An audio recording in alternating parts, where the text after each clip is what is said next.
Good morning, everyone. Welcome to the Washington Post. I'm Fred Ryan, publisher, and I'd like to thank you for joining us this morning.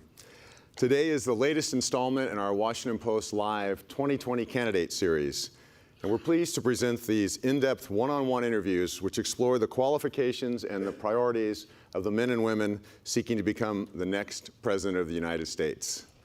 Our guest this morning is Minnesota Senator Amy Klobuchar.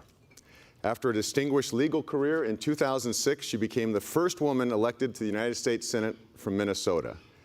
Now in her third term, Senator Klobuchar has earned a reputation as a prolific lawmaker and has one of the Senate's best track records when it comes to getting her bills enacted into law. She's introduced more legislation than any other Senate Democrat. This morning, we'll hear from Senator Klobuchar about how she would shape the policy landscape as president, including her views on issues ranging from climate change to infrastructure to health care. Recently, Senator Klobuchar outlined more than 100 things she would do during her first 100 days as president. We probably won't get into all 100 today, but let's get started. Please welcome Senator Klobuchar and the Washington Post, Robert Costa. Thank you, Robert. Thank you again, Senator. Okay, take care. Please take a seat. Good morning. Hello. I'm Bob Costa, national political reporter here at the Washington Post. Thanks so much for joining us this morning for another Post Live 2020 conversation. And thank you so much, Senator Klobuchar, for being here this morning. Well, thank you, Bob. Taking some time off the campaign trail. Senator Klobuchar, we cover her on Capitol Hill and on the campaign trail now, of course. Former prosecutor from Minnesota, U.S. Senator, now running for president. You're facing a lot of tough questions, not only as a candidate, but as a U.S. Senator. Big issues in the world. One of them right now is Iran. Escalating tensions. Would you support military intervention? Not at this time. I think that if the president was at all serious about that, you always leave everything on the table, but if he was serious about that, he has to come before Congress for an authorization of military force instead of relying on the past authorization of military force, which goes way back to 9/11 and involved al-Qaeda, which isn't an issue here. So that would be my first response to that. My second is that we didn't have to be where we are today with the news this morning that 17 people Iran claims that they have arrested and that they're going to put to death for what they claim are CIA connections, or the fact that a British tanker the crew was taken hostage. We wouldn't have to be there if he had simply stayed in the Iranian nuclear agreement. For so long, one of our major focuses of U.S. foreign policy was to make sure that Iran didn't get a nuclear weapon. That's why we reached that agreement. It may not have been perfect, but it was something that needed to be done to make sure that we achieved that goal and kept people safe. Instead, he decided to leave basically our European allies holding the bag, gave leverage to China and Russia, got out of the agreement, and claimed that he was going to make us safer and that he would get a better deal. Instead, where are we now? 17 people allegedly arrested, a crew taken hostage, and as we speak, Iran blowing the caps when it comes to uranium enrichment. So what would I do? I would work to renegotiate ourselves back into that agreement. As part of the renegotiation, if you would re-enter the agreement as president, but before that, right now, should sanctions be relieved to try to de-escalate the tensions? Well, right now, I think that if I were to go back in it, there's things you'd like to change with some of the sunset time periods and things like that. But I don't think you want to take the sanctions that are in place on that we had in place already on missiles and things like that. But what I do think that we need to do is to look at how we can de-escalate things diplomatically. And I'm not, because what I'm talking about here are some of the other sanctions that we've had in place for a long time, which supplemented that agreement because it didn't get at, of course, their other terrorist activity. Speaking of diplomacy, as president, would you try to directly negotiate with the Iranian leadership? I think it depends on the circumstances. We are, of course, better when we work with our allies. We're stronger when we work with our allies, which is something that this president doesn't seem to get. And he sort of has this go-it-alone attitude, which in my mind has not enhanced our security internationally, or certainly not enhanced our reputation internationally. And what we need when we need help from people, you want to stand with your allies and show that you can do it. One final thing on Iran. You're on the inside the U.S. Senate. Based on your conversations with top officials, your colleagues, is the U.S. headed toward military intervention? We've had some briefings on this that are classified, so I can't go through them, but we're always concerned with this president that at any moment he could just decide to do something, and certainly he's sent some more troops over to the Mideast because of this escalating crisis. But again, we have been very firm in our belief that he, including some Republicans, that if he's going to take any action, he has to get an authorization of military force. The president continues to attack 4 minority women, members of Congress, freshman members of Congress. One of them is from your state, Representative Omar. Are you close to her politically? Are you friendly with her? I know her pretty well. She was a legislator in our state. We have some disagreements politically. I've made that clear. But that really isn't what the issue is right now.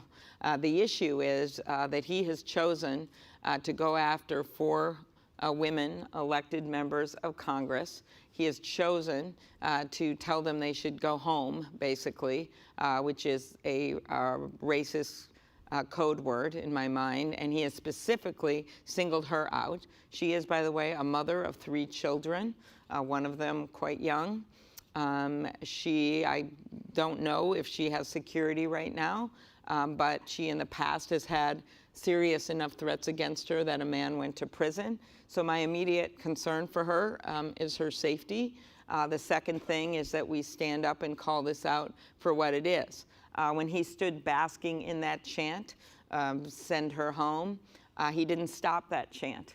And 2 things that came to my mind. The first was when John McCain was in my state, in Minnesota, and someone said something racist about Barack Obama at a town hall meeting right before the election was coming up. McCain put a stop to it and said, no, that's not true. He's a good man. We may disagree. Why don't your Republican colleagues do that anymore? I don't know, but they have not done that. You should ask them. I think it's because they don't want to piss him off, so if I could be blunt. I'm known as being blunt, so that's what it is. Okay, so. We welcome that here today. Thank you, yes. Okay, then the second thing about this, beyond her security, beyond that we should be standing up clearly against this, not just Democrats, but there's really 2 more things to learn from this. The first is that when he says this thing, it infiltrates through our society at a point where we are already so fractured, it's so dangerous, and it's one of the reasons that I'm running for president, because I think we should be moving to a higher plane in our politics, that America is bigger than this. Illustration of this was during the height of his rhetoric during the campaign in 2016. I heard the story of a Minnesota family of 4. The parents had been in our state through 9/11 and had not experienced discrimination. As you remember, President Bush stood up and said we shouldn't be taking this out on all people from this region or on Muslims. He very clearly said this, and people took it to heart. I remember I was the prosecutor at the time, and I went with the U.S. attorney and met with our Muslim community to make it clear that we were going to protect them from hate crimes. Now let's fast forward to 2016. Donald Trump's running for office. The rhetoric's all over there. And what happens to this family of 4? They go out to dinner, and they're at a normal restaurant. This guy walks by and looks down at him and says, "You 4 go home." Exact same words. "You 4 go home. You go home to where you came from." And this little girl looks up at her mom, and she says, "Mom, I don't want to eat dinner at home tonight. You said we could eat out tonight." You think of the words of that innocent child. She only knows one home. And that's my state. She only knows one home. That's the United States of America.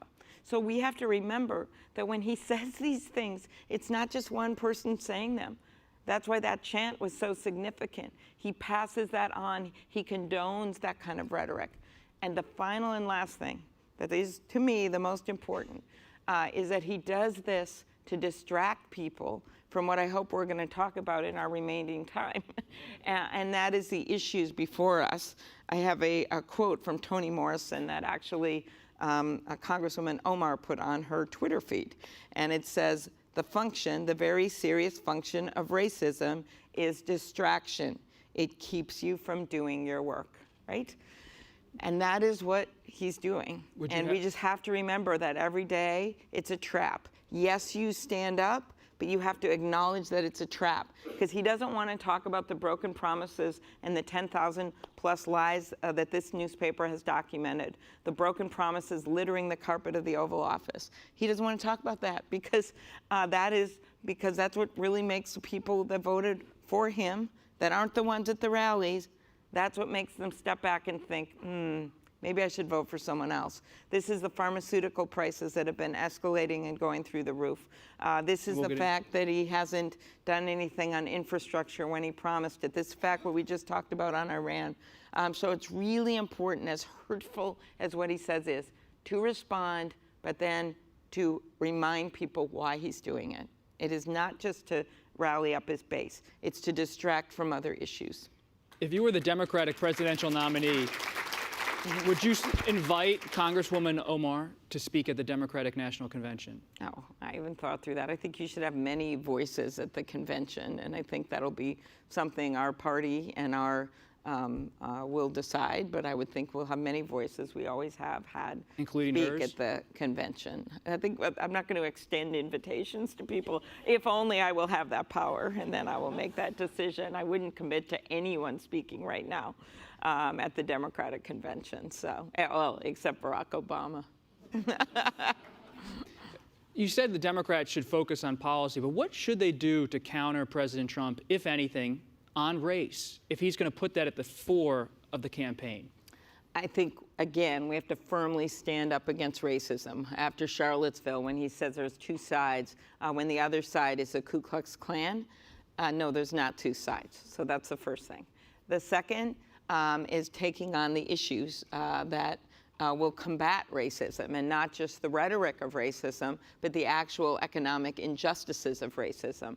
And I would start with voting, right? How can you have economic justice and fairness if people can't even exercise their right to vote?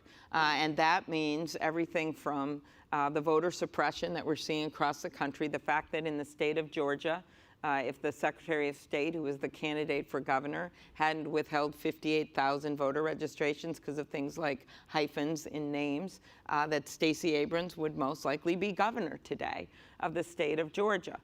So it is reauthorizing the Voting Rights Act, which I will push for as president. Used to be a bipartisan endeavor.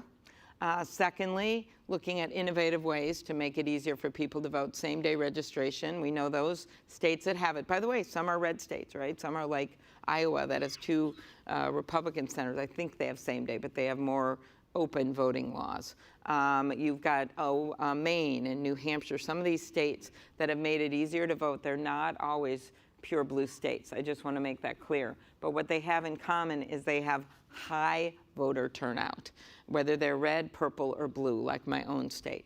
Same-day voting registration, looking at passing my bill, which says that every kid, when they're eligible to vote, should be automatically registered when they turn 18. This is a country that we have the highest level of technology. Everyone gets their social security numbers. People, once they pass their driver's test, gets their driving license. Why can't we do the same with voting registration? So things like that. Taking the dark money out of politics by passing a constitutional amendment to overturn Citizens United. Looking at the whole panoply of things available to us to do when it comes to elections. I think that's the first thing. The second is just policies. It is the African American community and the immigrant community that is most hurt when things are done with cuts to programs with heating, or cuts to programs when it comes to helping people with education. And so looking at how we can make that more fair is by simply advancing an economic agenda that's about opportunity and not chaos. To me, that means from cradle to grave, right? It starts with early childhood and the fact that kids that know more words do better in school. And so that's all-day kindergarten, and that is a better preschool. That's work-family leave, and that is childcare. Then you go into school and making sure our public schools are better funded and our teachers are paid. And then you go into the college level and making sure that we make that more affordable, especially with 1- and 2-year degrees, where there's so many openings, so many kids that have gone off the grid that could get back on the grid with getting those degrees and then move on to a 4-year degree. My sister did that. She never graduated from high school.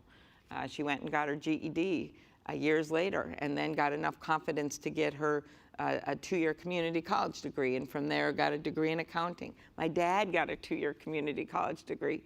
So I'm someone that kind of has lived that world and understands it in my heart, how important it is to understand that in communities of color and really all of the country, there are many paths to success. Robert Mueller is testifying on Capitol Hill this week. You're a member of the Judiciary Committee in the Senate. What should Democrats ask him about the Attorney General, William Barr? So I think the first thing that, I have my own selfish thing I want asked. What's that? Well, it's related to William Barr, because at the end of our hearing with Barr, at the very end, I think he was kind of tired. And I went in with like one of the last questions. It was my second round of questions. And I asked if Director Mueller and his team had looked at the tax returns and the financial documents. And Barr said, well, you'll have to ask him.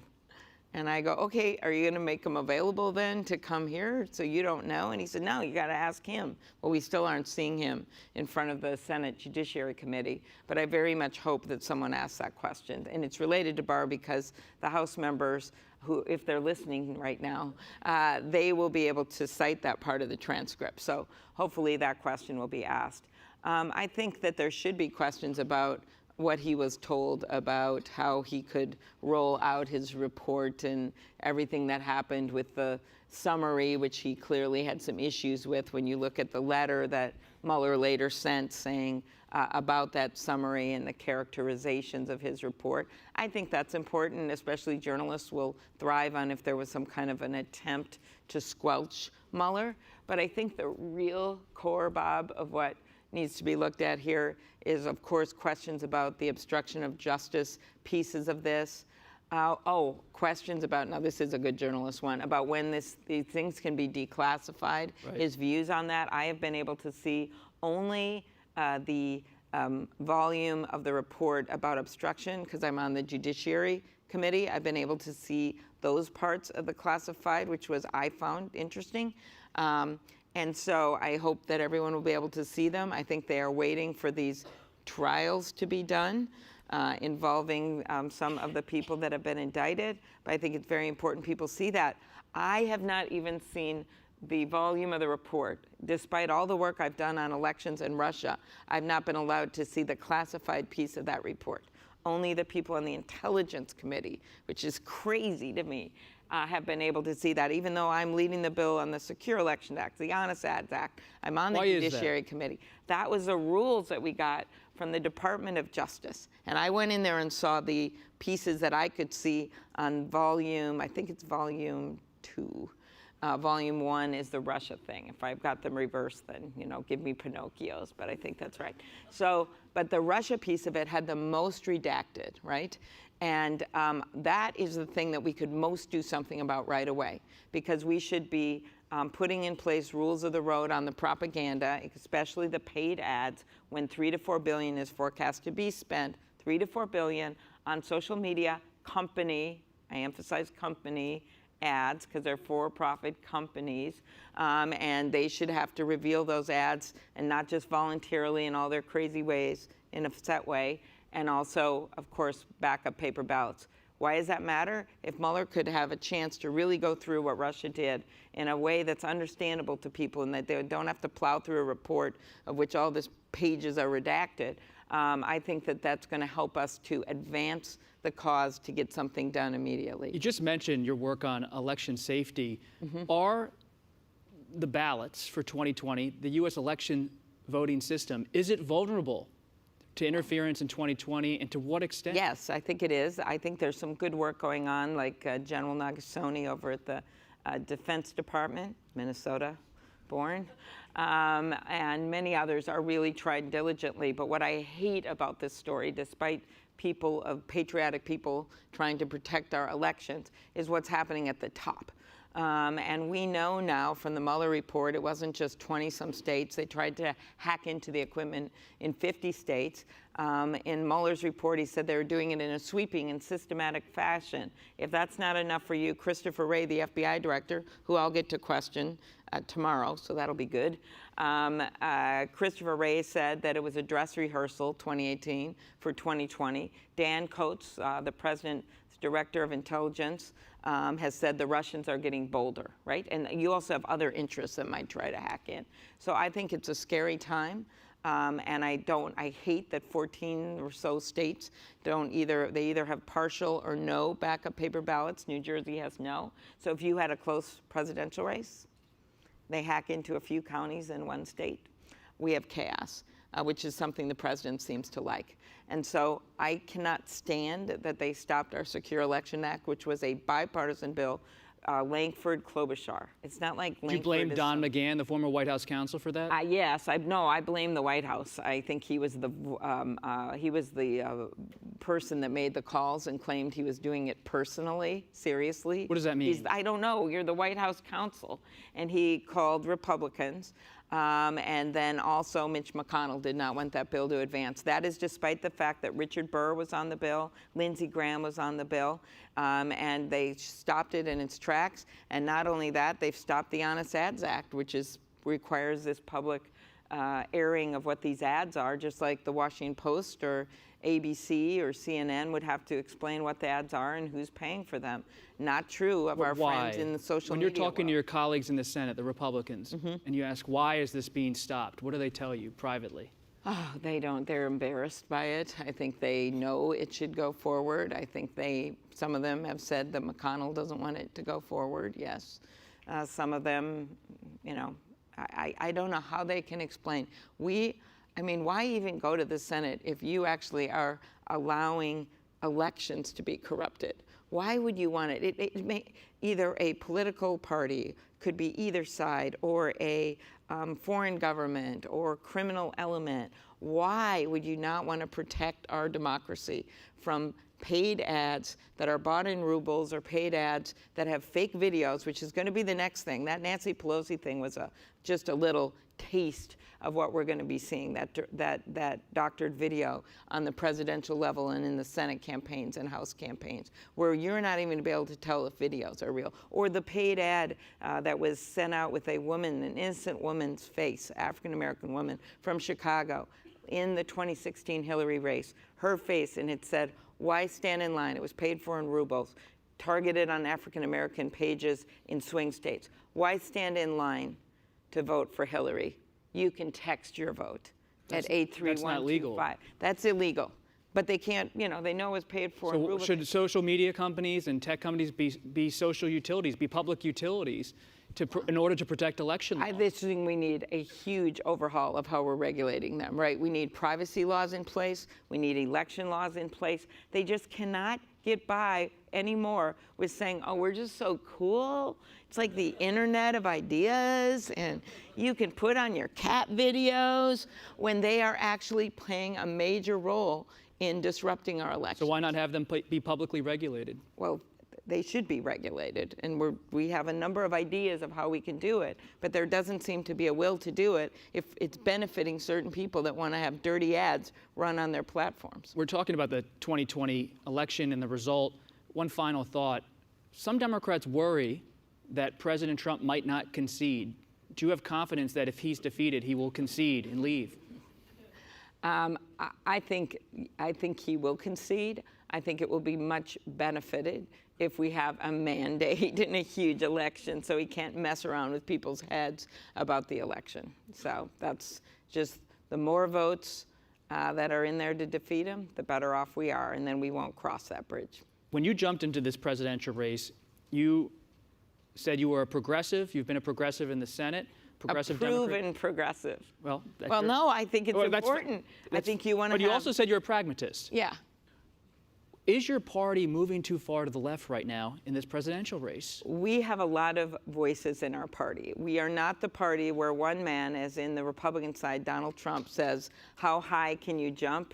And everyone says, oh, maybe I'll jump as high as I can. They just go as whatever he wants right now, they're doing. We are a party that has different views. That's what happens when you include more people in America, and we've always been that way. So I am buoyed by what happened in 2018, where people came together in our party and were joined by independents and moderate Republicans. Don't forget that coalition, where you think, how did we win the governorship of Kansas with a woman candidate, Laura Kelly? But they weren't all running on Medicare Klobuchar. for all. I know, I'm going to get to that in a minute. I'm just leading with the positive. I'm kind of a happy warrior. And looking at the proof here is that we came together, we elected more women than ever before, we elected more people of color than ever before, and we won in states that no one thought we could. And if you don't believe me, 4 words: former Governor Scott Walker, all right? So, okay. I can only speak to my views on these things. So my views on these have been very clear from the beginning. I have not vacillated. I am someone that believes we need to improve on our health care. We need to reduce costs for our health care. And there are many ways we need to do it. And the first is that we should build on the Affordable Care Act. By the way, we could immediately do something with cost sharing and reinsurance, which doesn't exactly fit on a cool bumper sticker, but it is something that there is a bipartisan bill, and it's been proven to work in many states. But the big ticket item is to have a public option. And you can do it with Medicaid, you can do it with Medicare. And no, I don't believe we should kick half of America off their private insurance in 4 years, which is exactly, very clearly what that bill says, the Medicare for All bill. At the same time, I don't think that it is an incremental step to go to a public option. I think that is a bold step. It's something that President Obama wanted to do, and it is a way that we could bring costs down for everyone by having an option for them to buy into. The other big ticket item that no one has dealt with under Democratic or Republican administrations is taking on pharmaceutical prices. And I have led on that since I've gone to the Senate. The vote on bringing less expensive drugs from Canada, that was a Klobuchar-Sanders amendment. The bill to allow for unleashing the bargaining power of 43 million seniors so they can get less expensive prices under Medicare, that's a bill that I've led for years. And pharma thinks they own Washington. They have 2 lobbyists for every member of Congress. They don't own me. And I think this is way past time to work on. So I'm actually really excited about this. A president herself can actually can actually apply for a waiver to lift the ban on bringing in less expensive drugs from other countries. Imagine the competitive impact.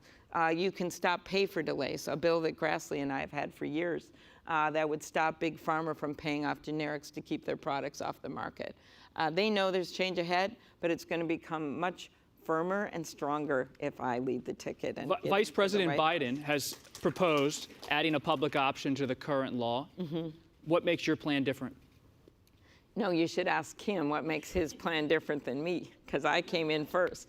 I think I am open to doing it 2 ways. One is with Medicaid and one is with Medicare. One is a Brian Schatz bill that I'm a co-sponsor of, which is interesting. It's using Medicaid, which people aren't talking about a lot. Medicaid already covers people of all ages. It, as you know, already allows for negotiation of prescription drugs. So it could be an interesting option. Brian's bill right now does it on the exchange. So that would be one way. The other way to do it is outside of the exchange so that anyone can buy into it. We're not just talking about people who qualify for the Affordable Care Act. That is a plan that Tim Kaine and Michael Bennet have that I'm a co-sponsor of, and that would allow for buying into Medicare. So that's another way you can do it. When you're talking to voters on the campaign trail and they say they like your style of politics, as you say, you call yourself a proven progressive and who also is a pragmatist, they say, well, we also like Vice President Biden. If they're choosing between you and Vice President Biden, what's your pitch to them? What sets you apart, big picture, from VP Biden? Okay, so the first is that I'm from the Midwest. And if any, the one thing that really unites our party right now is that we want to win.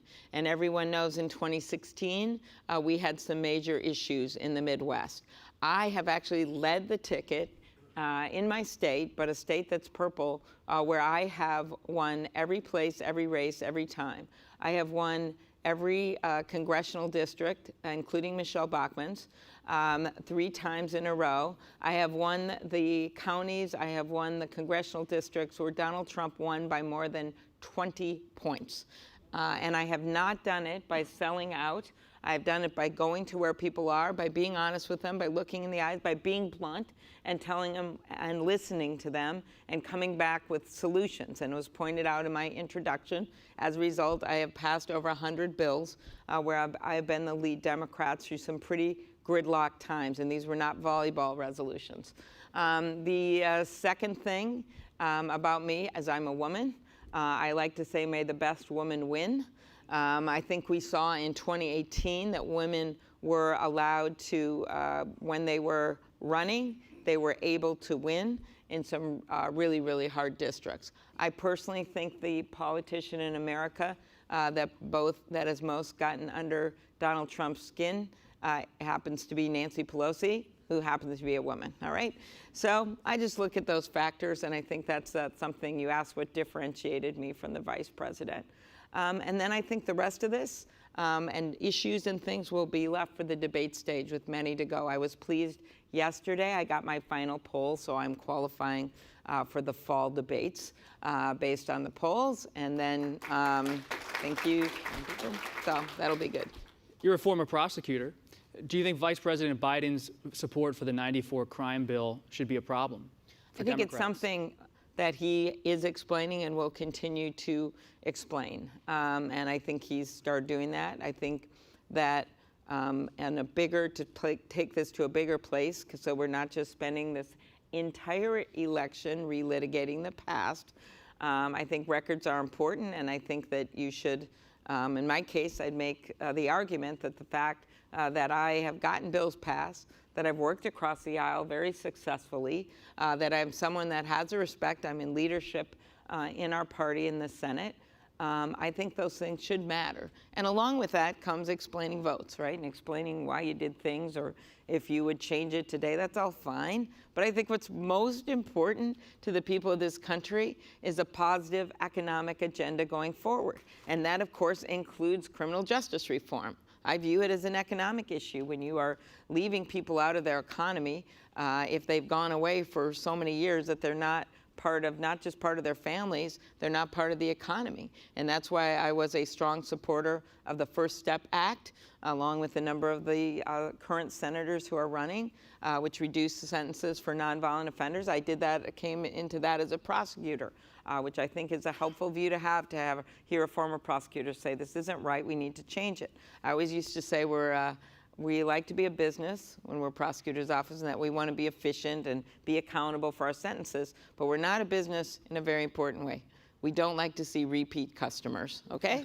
And that means you have drug treatment available and mental health treatment, and you look at things in terms of how do you prevent crime and stop kids from going down that road to begin with when they interact with the system. So I have very strong feelings about this. I think we've just begun with the First Step Act, and we have to move to the Second Step Act, since 90% of the people incarcerated are in local and state facilities, and I think I'm actually a good person to do that. A number of my colleagues have worked on this, and so one of my funniest things. Let's stay with the criminal justice. Can I just say one of my funniest things on that debate stage is when these guys keep going, I'm the only one on the stage that has done this. And I felt like going, I'm the only one on the stage that announced in 8 inches of snow, okay, with half of it on my hair. So anyway, there are a number of us that feel strongly about this, but I think having a former prosecutor do it is interesting. One of the former prosecutors you're running against, Senator Harris, as a prosecutor, once threatened criminal charges against parents of truant students. She's had to answer to some critics of her record as a prosecutor. When you look back at your tenure as a prosecutor in Hennepin County, do you have any regrets looking now at criminal justice reform and the way things are moving away from mass incarceration towards helping out those who are nonviolent drug offenders. Do you have any regret about what you did as a prosecutor? Okay, first of all, just to give a sense, I think sometimes people think you're like some Perry Mason case with like one case. I had tens of thousands of cases. I think we had about 15,000 cases a year. I had 400 employees there. Really proud of our office. And just as a side note, we did not use criminal penalties in those kinds of child support cases. No, they were truancy cases, right? In those truancy cases. We did use them in some child support cases, but we did not use them in truancy cases. When I first got into the office, the number one demand and ask from leaders in the African American community and from people in the neighborhoods was that we take on some of the cases of their babies and their kids who had been shot by gang members, basically, and that had just been sat dormant. And they felt it was unjust that those cases weren't being handled. In some cases, the cops hadn't even found the perpetrators. And so we took on a major effort with billboards. I remember in the case of one little boy, Byron Phillips, who was shot on his front porch in an African American neighborhood. And we found the guys that did it, and we prosecuted and sent him to jail. Taisha Edwards, a little girl that was doing her homework at her kitchen table, sweet, sweet child, just home doing her homework so that they could go to the mall later on or something. And gang members shot through her house and killed her at her kitchen table while she was doing her homework. We went after those guys. They went to jail. But let me go to the regrets. So I just want to make that clear. I think people have to understand that I'm proud of the work of our office, and we did some really good things. We worked with the Innocence Project, asked Barry Scheck. We did DNA review of all our cases. We actually instituted a new way to do eyewitness ID, and I had good relations with our community because of that. Back when I was there, a few things. One is the federal sentences continued to be an issue. I wasn't doing the federal sentences, but I wish at that time that I'd advocated for more changes to federal sentences. I think the second thing, and I was outspoken on like assault weapon ban on those things, but I wish we were able to do more as prosecutors to make changes back then on the gun laws. Third thing is we use grand juries for police shootings. That was how everyone did it in our state. The thought was, well, you want the community to make the decision, so it doesn't look like you as a prosecutor are making the decision and are somehow tied in with law enforcement, and so you're not being fair. When I look back at that now, that's changed. And so in our state, in some of the major jurisdictions, not for every case, because there can be more cases where the results are a little more obvious, I think. But I think that it is good to take responsibility for those decisions yourself rather than giving them to a grand jury. So that's something that I would have changed. When you're speaking to communities of color on the campaign trail, is there anything you have a strategy or a way to reassure them that you're not just a prosecutor who was tough on crime and maybe tough on their communities? Well, first of all, I led with what I believe. At the time, we had a major problem with not getting enough resources and help to those communities. And I don't really shy away from the fact that we did that. Minnesota's sentences, we don't have the death penalty, which is a good thing. I do not support the death penalty. And we have been very good about trying to get people treatment. And I think all that's good. It's a model nationally. But like everywhere else, we had racism, institutional, and still do institutional racism in our system. So what I assure them is that I will continue to trumpet this cause and take this cause on.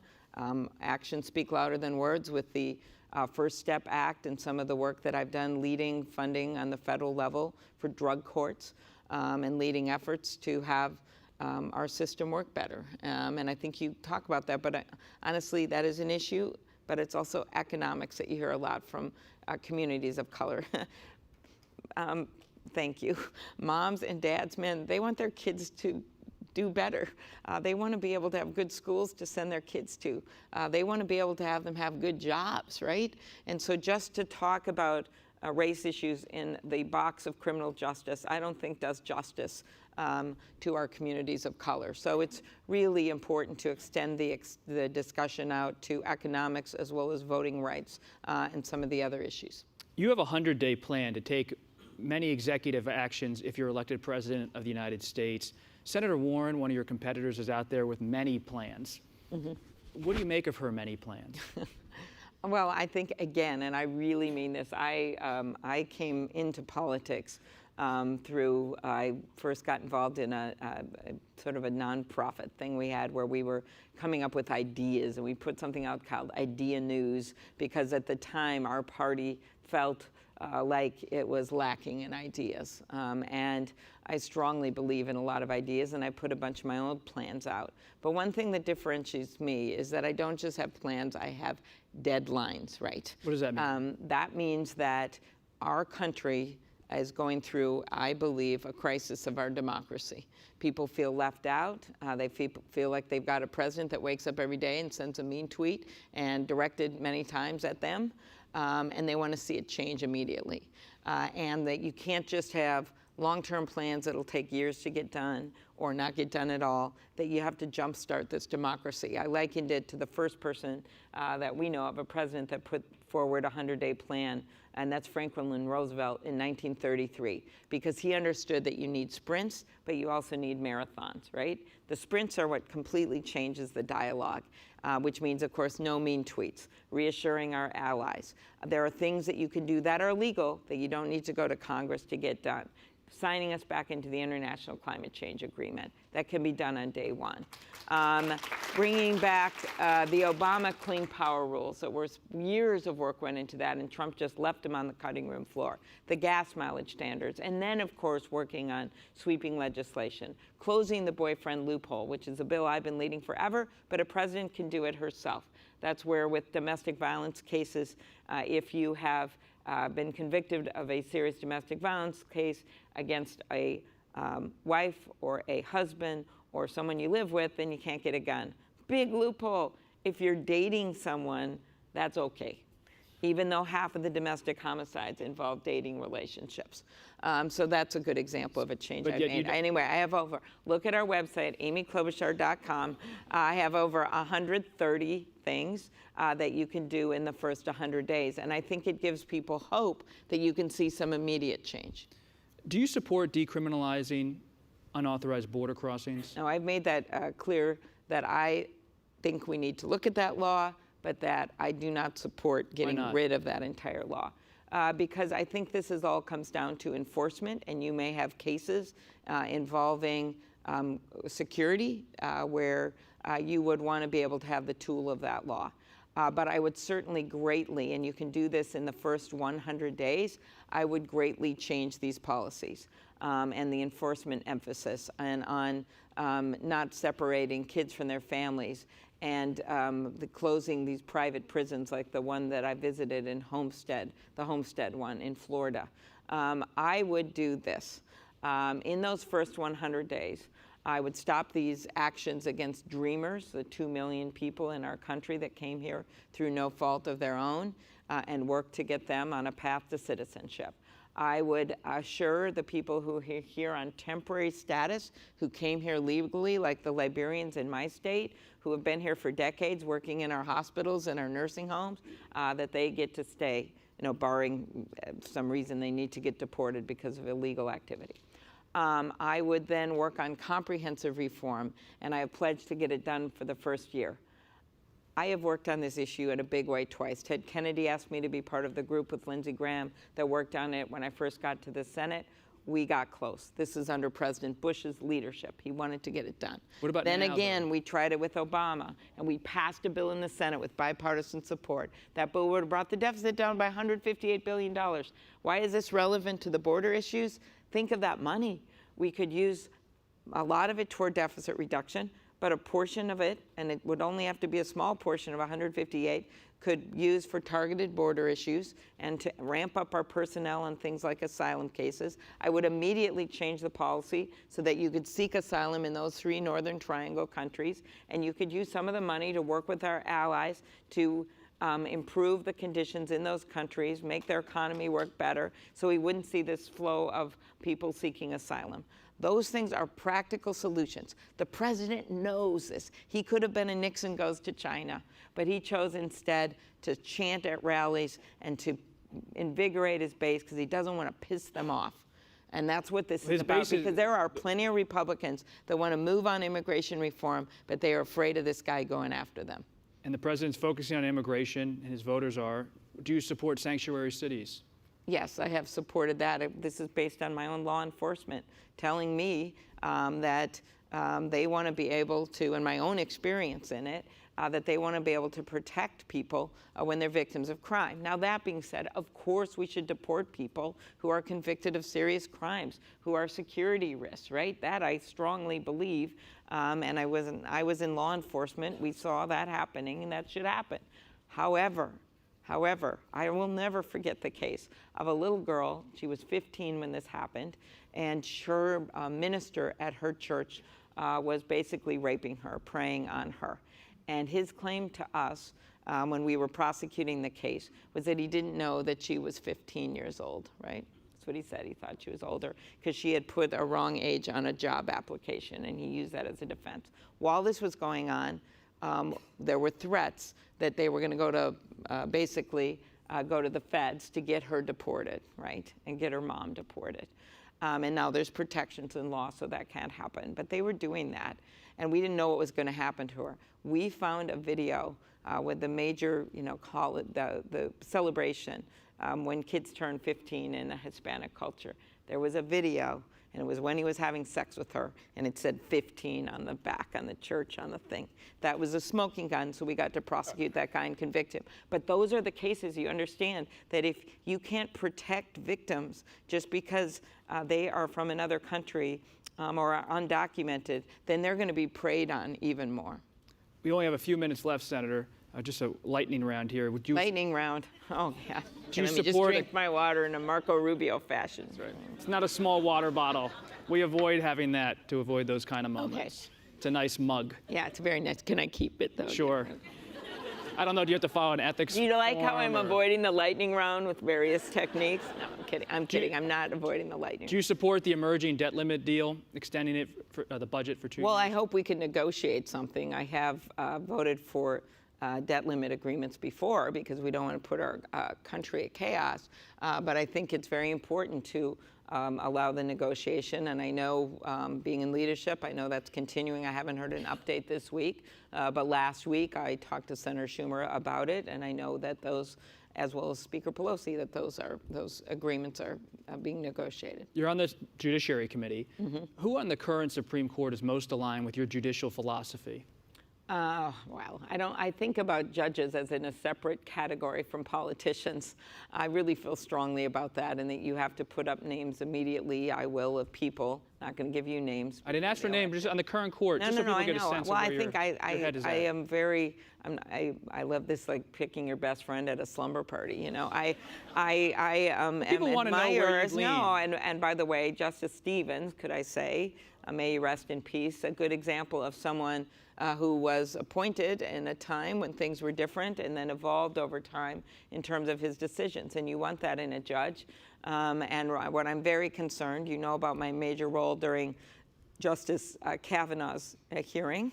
I'm very concerned about putting judges on there who are so rigid in their beliefs that they won't change over time. But of course, I love the work that Justice Kagan is doing, and Justice Sotomayor, only because I was involved in their confirmation hearings. Justice Breyer and his opinions on the death penalty are important to me. And then, of course, how can you, last but not least, I thought you'd just start with Stevens and leave Justice it there. Ginsburg, the notorious RBG. My daughter once had a photo taken at an event where I got some award of some kind with Justice Ginsburg and me and my daughter, and she was like 18 or so.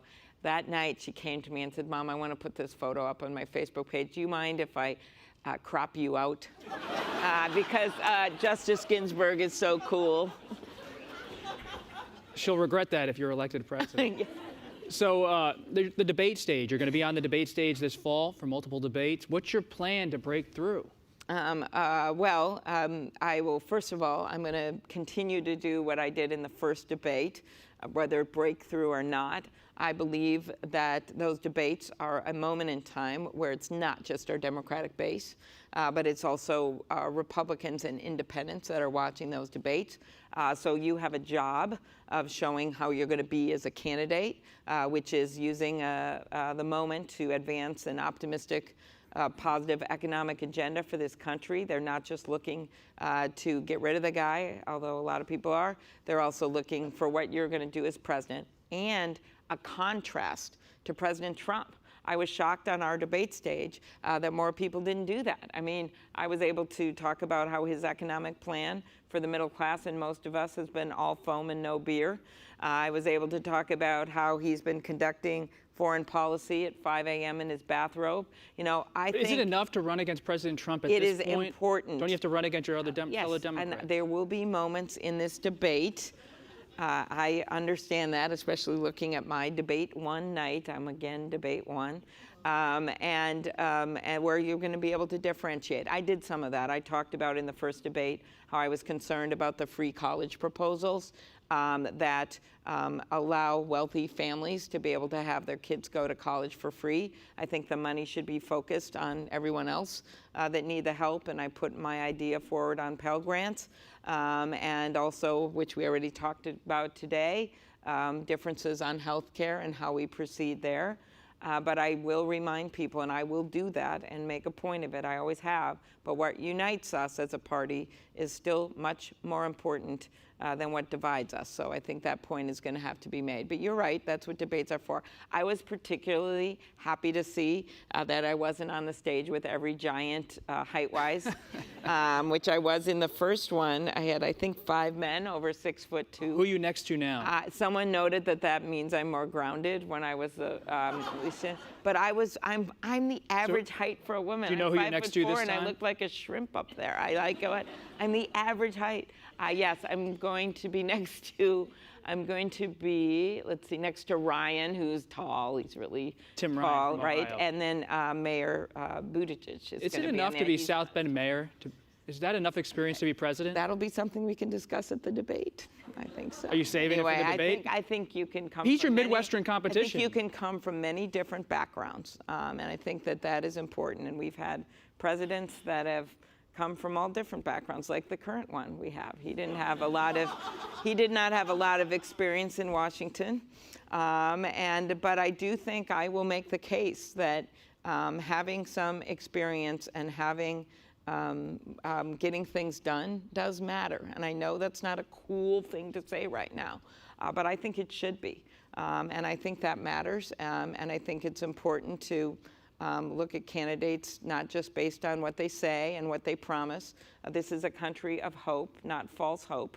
It's not just based on what they promise, but also what they can show that they've actually done. I do think that matters. And it matters to voters in this election. They want to make sure that you're going to be able to make the case against Donald Trump, which I think needs to be made with that optimistic economic agenda, by ignoring him at times, and also by using some humor against the guy. Okay. He uses humor, and you guys maybe don't think it's funny. And I don't always think it's funny, but he does that. And to point out the absurdity, you have to be able to go with the punches. So when I announced, and he made fun of me for talking about climate change in a blizzard, and he called me Snow Woman, which I thought, well, this works pretty well in New Hampshire. But when he called me Snow Woman, I wrote back, Donald Trump on Twitter, the climate change science is on my side. I'd like to see how your hair would fare in a blizzard.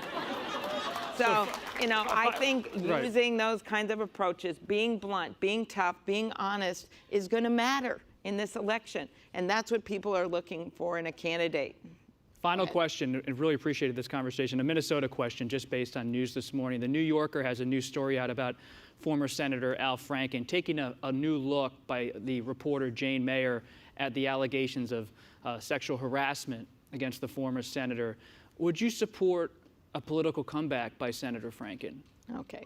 That's going to be his decision, but I think he's made it pretty clear to me that's not what he plans right now. He started a podcast, and he has been working hard. He helped a tribal school in a big way, which is something he really cares about recently in our state.